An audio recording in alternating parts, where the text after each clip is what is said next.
نحمدہ ونصلی ونسلم علی رسولہ الکریم بسم اللہ الرحمن الرحیم۔ صدقۃ الفطر کے حوالے سے ہماری ایک دو ویڈیو گزر چکی ہیں۔ آج ایک بہت زیادہ پوچھا جانے والا ایک سوال ہے، وہ یہ ہے کہ جو ہمارے پاکستانی بھائی باہر رہ رہے ہیں، باہر ممالک میں، سعودیہ میں ہیں یا دبئی کے اندر رہتے ہیں، اور وہیں پر وہ روزے رکھ رہے ہیں، وہیں پر عید گزار رہے ہیں، تو عموماً ان کی طرف سے یہ سوال پوچھا جاتا ہے کہ ہم نے اپنا صدقۃ الفطر ادا کرنا ہے، اسی طرح اپنے بچوں کا صدقۃ الفطر ادا کرنا ہے، پاکستان میں ادا کرنا ہے یا ادھر جدھر بھی ادا کرنا ہے، ہم کس اعتبار سے ادا کریں گے؟ دیکھیں، آپ کو صدقۃ الفطر کی جو مقدار ہے وہ تو معلوم ہو گئی ہے۔ اگر کسی نے نہیں بھی کسی کو معلوم ہے تو ہماری اس سے گزشتہ لیکچر جو ہے وہ اسی کے اوپر تھا، مقدار کے اوپر، آپ اسے دیکھ لیں، آپ کو مقدار معلوم ہو جائے گی۔ جو ہم نے مقدار بیان کی تھی گندم کی، اسی طرح جو کی، کھجور کی، کشمش کی، کہ وہ کتنا ادا کرنا۔ تو اب ایک شخص دبئی کے اندر ہے، اس نے وہیں پر روزے رکھے ہیں، وہیں پر وہ عید گزار رہا ہے، لیکن وہ اپنا صدقۃ الفطر ادا کرنا چاہ رہا ہے۔ اسی طرح اپنے بچوں کا جو کہ پاکستان میں رہ رہے ہیں، اس کے بچے، مثال دے رہا ہوں آپ کو، تو وہ کس اعتبار سے وہ کرے گا؟ تو وہ گندم کا ریٹ، اب مثلا دبئی کے اندر وہ رہ رہا ہے، تو دبئی کے اندر جو گندم کا ریٹ چل رہا ہے 2 کلو گندم کا احتیاطاً، وہ ریٹ وہاں پر جو قیمت چل رہی ہے وہی قیمت ایک شخص کا صدقۃ الفطر ہے۔ اسی ریٹ کے اعتبار سے وہ پاکستان میں اپنے بچوں کا بھی صدقۃ الفطر ادا کرے گا۔ مثلا ویسے مثال ایک دیتا ہوں میں، پاکستان میں 2 کلو گندم کا ریٹ مثال کے طور پر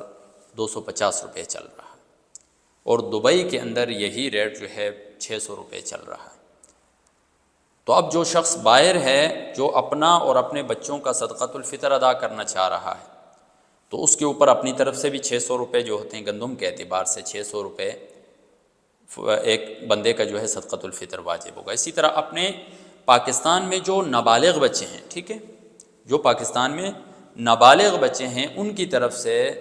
بھی اس کے اوپر لازم ہے، تو وہ 600 کے اعتبار سے پھر وہ کیا کرے گا؟ ادا کرے گا۔ یاد رکھیں، یہ 600 میں مثال دے رہا ہوں، وہاں پر جو ریٹ چل رہا ہے وہ آپ خود معلوم کر سکتے ہیں وہاں پر، ٹھیک ہے۔ جہاں تک بات آتی ہے اس کے پاکستان میں جو بالغ بچے ہیں، تو بالغ بچوں کا اس کے اوپر لازم ہی نہیں ہے صدقۃ الفطر، اس وجہ سے ان کا پاکستان کے اعتبار سے ادا کیا جائے گا۔ وہ بچے خود ادا کریں یا والد ان کی طرف سے ادا کر رہا ہے اپنے اوپر ان کی اجازت سے، تو وہ پاکستان کے اعتبار سے ادا کرے گا۔ جہاں تک نابالغ بچوں کی بات آ رہی ہے، تو نابالغ بچوں کا جو وہ صدقۃ الفطر ادا کرے گا، وہ کس اعتبار سے ادا کرے گا؟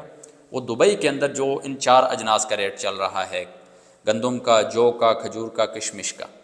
تو وہاں پر ریٹ لگا کر اس اعتبار سے پھر وہ ادھر ادا کر دے گا۔ اس میں بہت سے لوگ مسٹیک کرتے ہیں، کہتے ہیں ہم نے تو پاکستان میں ادا کرنا ہے، یہاں پر جو ریٹ چل رہا ہوتا ہے وہ اس اعتبار سے ادا کر دیتے ہیں۔ تو اس طرح نہیں ادا کرنا چاہیے، بلکہ جہاں آپ رہ رہے ہیں، جس کنٹری کے اندر، اسی کے اندر آپ اعتبار لگائیں اور اس کے مطابق پھر آپ کیا کر لیں، اس میں اس کے مطابق آپ صدقۃ الفطر ادا کر دیں۔ ایک اور مثال لے لیں اسی کی، ایک بندہ ہے، وہ مثال کے طور پر اسلام آباد کے اندر جاب کر رہا ہے، اور گھر اس کا کشمیر میں ہے، کشمیر کا بندہ ہے، پاکستان میں جاب کر رہا ہے، یہیں پر روزے رکھیں، یہیں پر عید گزار رہا ہے وہ،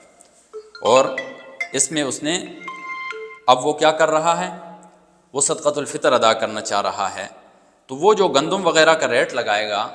یا کشمش کا، کھجور کا، تو وہ اسلام آباد کے اعتبار سے کرے گا۔ اپنے نابالغ بچوں کا وہ صدقۃ الفطر ادا کرنا چاہ رہا ہے،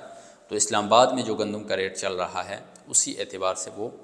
اپنا وہاں پر بچوں کا صدقۃ الفطر ادا کرے گا۔ اسی چیز کو آپ، اسی اصول کو مد نظر رکھتے ہوئے آپ اور بھی جہاں بھی ہیں